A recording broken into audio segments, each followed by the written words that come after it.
So our today's topic is electronic configuration. इस electronic configuration को समझने से पहले जो बेसिक चीज़ें हैं जो आपको पता होनी चाहिए। सबसे पहले अगर हम बात करें ऑर्बिट्स की, तो शायद आपको पता होगा कि एक ऑर्बिट में मैक्सिमम 2n² इलेक्ट्रॉन्स रह सकते हैं, where n is equals to the orbit number. For example, if n is equals to 1, अगर n की वैल्यू कितनी हो 1, तो 2n² will be 2 into 1² is equals to 2। If n is equals to 2, then 2n² is equals to 2 into 2², it means 8। It means first orbit में जिसके लिए n की value 1 है, मैक्सिमम कितने इलेक्ट्रॉन रह सकते हैं 2। सेकेंड ऑर्बिट में जिसके लिए n की वैल्यू 2 है, उसके लिए मैक्सिमम कितने इलेक्ट्रॉन्स रह सकते हैं 8। अब ये इलेक्ट्रॉन किस तरीके से उस ऑर्बिट में डिवाइड हैं, इसको हमें समझना पड़ेगा सबशेल की हेल्प से। सबशेल्स कितने तरीके की होती हैं? 4 टाइप्स। कौन कौन से सबशेल्स हैं? सबसे पहले है एस सबशेल।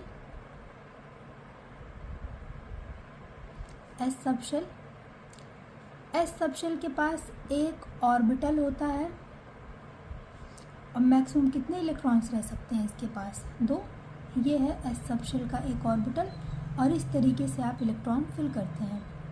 फिर हम बात करें पी सबशेल की। इसके पास कितने ऑर्बिटल्स होते हैं? तो इसके पास 3 ऑर्बिटल्स होते हैं और मैक्सिमम कितने इलेक्ट्रॉन्स फिल कर सकते हैं आप इसमें? 6 इलेक्ट्रॉन्स। कुछ इस तरीके से आप ये 6 इलेक्ट्रॉन्स फिल कर सकते हैं। सबसे पहले एक एक इलेक्ट्रॉन फिल करते हैं, फिर उनकी पेयरिंग कराते हैं। फिर हम बात करें डी सबशेल की। इसके पास 5 ऑर्बिटल्स होते हैं और मैक्सिमम आप 10 इलेक्ट्रॉन्स फिल कर सकते हैं। कुछ इस तरीके से इनके 5 ऑर्बिटल्स को हम शो करते हैं। और लास्ट में अगर हम बात करें एफ सबशेल की, इसके पास टोटल 7 ऑर्बिटल्स होते हैं और आप इसमें मैक्सिमम ऑफ 14 इलेक्ट्रॉन्स फिल कर सकते हैं।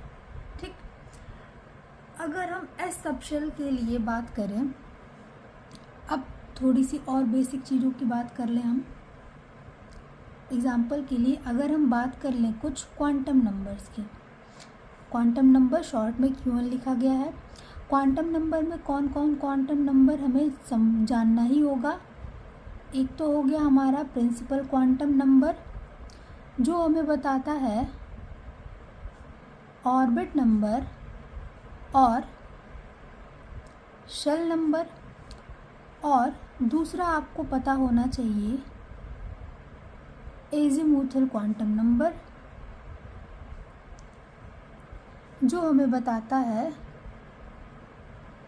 सबशेल। जो हमें क्या बताता है? सबशेल। जो अभी हमने देखा 4 टाइप्स के होते हैं, S, P, D and F. अब अगर हम एजीमुथल क्वांटम नंबर की बात करें और हम बात करें एस सबशेल के लिए, तो एस सबशेल के लिए एजीमुथल क्वांटम नंबर की वैल्यू होती है 0। पी सबशेल के लिए इसकी वैल्यू होती है 1। डी सबशेल के लिए इसकी वैल्यू होती है 2 और एफ सबशेल के लिए इसकी वैल्यू होती है 3। प्रिंसिपल क्वांटम नंबर को हम रिप्रेजेंट करते हैं स्मॉल n से, एजीमुथल क्वांटम नंबर को हम रिप्रेजेंट करते हैं l से। तो मान लीजिए अगर एग्जाम्पल के लिए लिखा हुआ है 4s एंड मान लो यहाँ पे एक इलेक्ट्रॉन है। इसके लिए अगर हम n की बात करें, प्रिंसिपल क्वांटम नंबर की बात करें, तो ये जो नंबर है ये क्या हो जाएगा? n means n is equals to 4। और ये कौन से सबशेल का है? एस सबशेल का है। तो l की वैल्यू इसके लिए हो जाएगी 0। एस सबशेल के लिए l की वैल्यू कितनी होती है? 0। दूसरा एग्जाम्पल, अगर मान लीजिए हम बात करें 3p की, तो n की वैल्यू इसके लिए है 3 और p सबशेल के लिए l की वैल्यू कितनी होती है? 1। सेम वैसे ही अगर हम बात करें 4d की, तो n की वैल्यू हो गई इसके लिए 4 और l की वैल्यू d सबशेल के लिए कितनी है? 2। ये बहुत बेसिक चीज़ है, ये आपको पता होनी ही होनी चाहिए अगर आप इलेक्ट्रॉनिक कॉन्फ़िगरेशन करना सीखना चाहते हैं तो। आइए आगे जब हम बात करें इलेक्ट्रॉनिक कॉन्फ़िगरेशन करने की, मेन अगर हम इलेक्ट्रॉनिक कॉन्फ़िगरेशन की बात करें तो electronic configuration basically on the basis of energy की जाती है। एनर्जी के बेसिस पे हम इलेक्ट्रॉनिक कॉन्फ़िगरेशन करते हैं। सबसे पहले हम इलेक्ट्रॉन उस सब शेल में रखने की कोशिश करते हैं, उस ऑर्बिट में रखने की कोशिश करते हैं जिसकी एनर्जी सबसे कम होती है, ताकि इलेक्ट्रॉन को हम स्टेबल बना सकें। अब हमें पता कैसे चलेगा कि कौन से ऑर्बिट की एनर्जी सबसे कम है, तो हम फॉलो करेंगे n+l रूल। n+l रूल, जहाँ n है हमारा प्रिंसिपल क्वांटम नंबर और l है हमारा एजीमुथल क्वांटम नंबर। क्या कहता है ये n+l रूल कि इलेक्ट्रॉन सबसे पहले उस ऑर्बिट में, उस सबशेल में फिल करेंगे जिसके लिए n+l की वैल्यू सबसे क्या हो, कम। Electrons should be filled in the subshell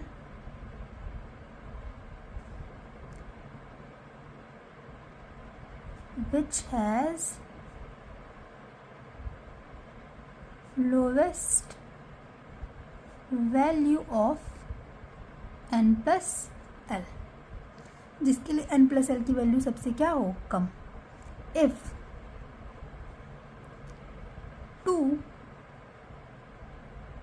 subcells, अगर दो सबशेल या orbitals have similar value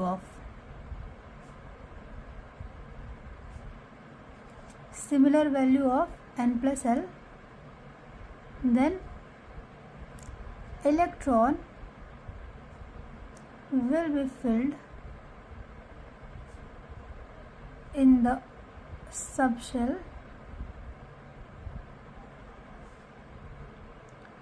with minimum value of n। क्या कहा हमने, n+l रूल ये कहता है कि इलेक्ट्रॉन सबसे पहले उस सबशेल में आप फिल करोगे जिसके लिए n+l की वैल्यू सबसे कम हो। अगर किसी रीज़न की वजह से, अगर किसी तरीके से n+l की वैल्यू किन्हीं दो सबशेल के लिए सिमिलर होती है, तो इलेक्ट्रॉन हमें उसमें फिल करना है जिसके लिए n की वैल्यू क्या हो, कम। आइए देखा जाए, अगर हम इस तरीके से अरेंज करें तो ये फर्स्ट हो गया हमारा ऑर्बिट, ये second, third, fourth, fifth, sixth और ये सेवन्थ। जब आप फर्स्ट ऑर्बिट का डिवीज़न करते हो तो आपको मिलता है s। फर्स्ट ऑर्बिट का है इसलिए 1s। सेकंड ऑर्बिट का डिवीज़न करने पे s और p, सेकंड के हैं तो 2s एंड 2p।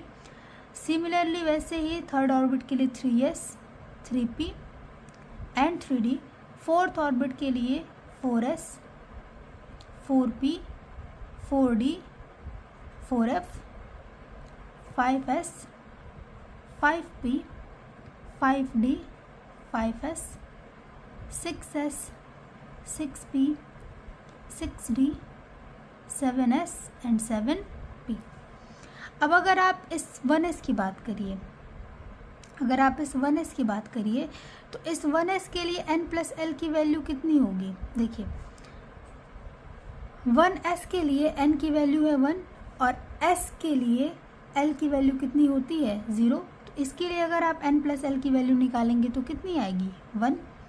सिमिलरली अगर आप 2s की बात करिए, 2s के लिए n की वैल्यू है 2 और s के लिए l की वैल्यू कितनी होती है, 0। तो 2 + 0 कितना आएगा, 2।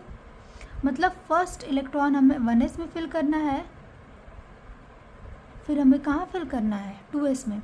वहीं अगर आप 2p और 3s की बात करिए तो 3s के लिए n की वैल्यू है 3 और s के लिए l की वैल्यू कितनी है, 0। तो 3 + 0 भी 3 होगा और 2p के लिए n की वैल्यू है 2 और p के लिए l की वैल्यू कितनी होती है, 1। तो 2 + 1 भी कितना होगा, 3। तो यहाँ 3s और 2p दोनों के लिए n+l की वैल्यू क्या आ रही है, सिमिलर आ रही है। तो सेकेंड रूल देखेंगे हम, if two subshells have similar value of n+n then electron will be filled in the subshell with minimum value of n। तो इस 3s और 2p में n की वैल्यू कहाँ मिनिमम है, 3s में n की वैल्यू है 3 और 2p में n की वैल्यू है 2। n की वैल्यू 2p में मिनिमम है, तो इलेक्ट्रॉन कहाँ फिल करेंगे हम फिर, 2p में। सिमिलरली आप आगे बढ़ते जाइए, यहाँ पे n की प्लस l की वैल्यू आएगी 4, तो 3p फिर 4s, फिर यहाँ n+l की वैल्यू आएगी 5, फिर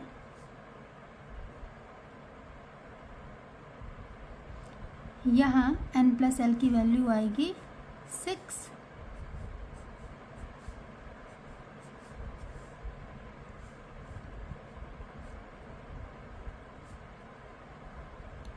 यहाँ 7 और यहाँ पे कितनी आ जाएगी 8।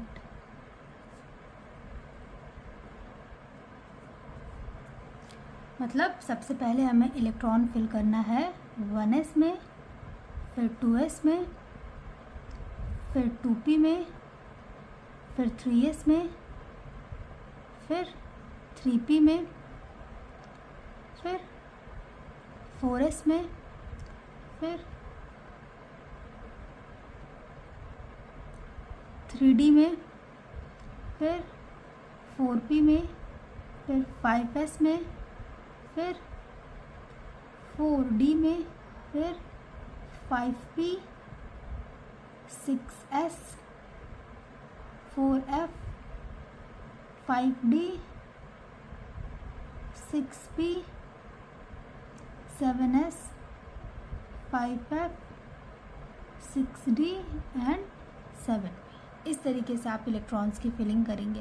अब देखिए, इतना सारा याद कर पाना, इतना सारा मेमोराइज़ कर पाना इजी तो है नहीं। एक छोटी सी ट्रिक बताती हूँ मैं आपको, वो याद रखिएगा आप।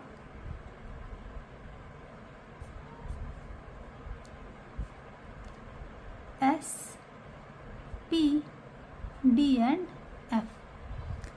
सबसे पहले इलेक्ट्रॉन हमें किस में फिल करना है, S में।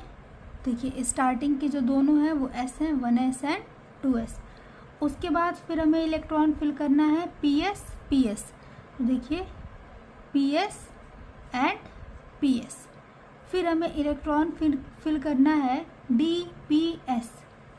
देखिए DPS, DPS। फिर हमें इलेक्ट्रॉन फिल करना है FDPS, FDPS एंड FDP। इस तरीके से अगर आप इलेक्ट्रॉन फिल करेंगे तो किसी भी एलिमेंट का आप इलेक्ट्रॉनिक कॉन्फ़िगरेशन कर सकते हैं। यहाँ पे आप कुछ एग्जांपल्स देख लीजिए। जैसे अगर मुझे इलेक्ट्रॉनिक कॉन्फ़िगरेशन करना हो किसी ऐसे एलिमेंट का जिसका एटॉमिक नंबर कितना है 20, तो सबसे पहले 1s, 2s, फिर 1s में कितने इलेक्ट्रॉन्स 2। अभी हमने सीखा कि s में हम कितने इलेक्ट्रॉन फिल कर सकते हैं 2, 2s में भी कितने 2। उसके बाद 2p में कितने इलेक्ट्रॉन फिल कर सकते हैं आप 6, फिर 3s 2, फिर 3p 6, 2 + 2 4 + 6 10 + 2 12 + 6 18। कितने इलेक्ट्रॉन्स बच रहे हैं अभी आपके पास 2। ये 2 इलेक्ट्रॉन किस में चले जाएंगे 4s2 में। तो ये एक बहुत बेसिक तरीका है इलेक्ट्रॉनिक कॉन्फ़िगरेशन करने का। हाँ, कहीं कहीं पे इलेक्ट्रॉनिक कॉन्फ़िगरेशन में बहुत सारे वेरिएशंस भी आते हैं। अब वो वेरिएशंस कैसे हैं, क्यों हैं, वो वेरिएशंस एनर्जी के बेसिस पे होते हैं। वो वेरिएशन कॉन्फ़िगरेशन को स्टेबल बनाने के लिए किए जाते हैं, लेकिन ये बहुत बेसिक पैटर्न है। इस बेसिक पैटर्न को फॉलो करके आप इलेक्ट्रॉनिक कॉन्फ़िगरेशन कर सकते हैं।